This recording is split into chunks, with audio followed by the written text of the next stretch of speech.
नमस्कार। योग एवं स्वास्थ्य में आपका स्वागत है।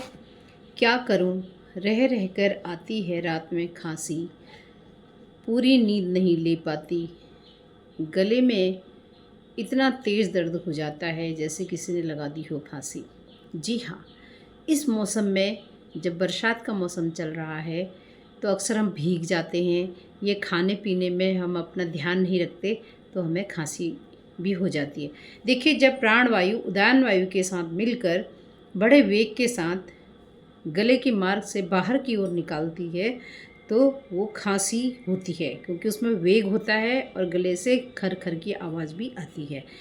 इसमें खांसी भी दो तरह की होती है, एक होती है सूखी खांसी, एक होती है गीली खांसी।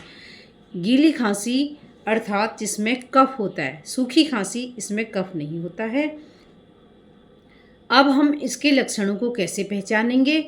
जो गीली खांसी होगी उसमें आपको लगातार बलगम बनेगा, यानी आप कफ निकलने लगेगा बाहर को। सूखी खांसी में केवल आपको बार बार धसका सा महसूस होगा और खांसी आपकी ड्राई होगी। अब हमें यहाँ पे एक बात का ध्यान रखना ज़रूरी है। यदि हमें लगातार खांसी बनी रहती है तो हमें उसके प्रति गंभीर हो जाना चाहिए।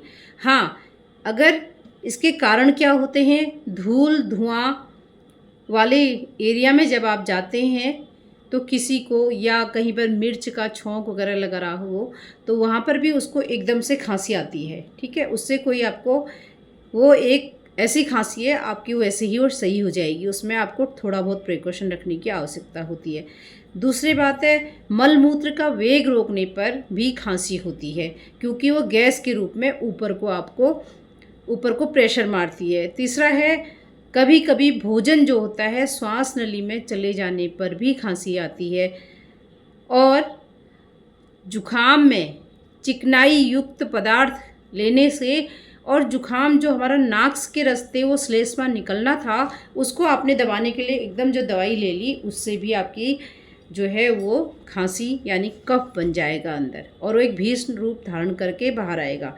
तो हमें ऐसे में लक्षण क्या होते हैं? गले में सूजन आने लगती है, गले में खुजली होने लगती है, और किसी किसी के तो आँखों से भी आंसू निकलते हैं, और कोई कोई हाँफने से भी लगते हैं खांसते खांसते।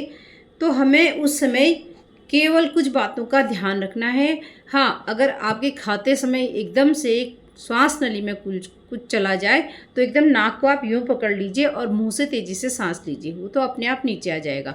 दूसरा, यदि आपको बार बार एलर्जी वाली हो जाती है तो वो दूसरी खांसी है, उसकी डिटेल में बाद में बताऊंगी।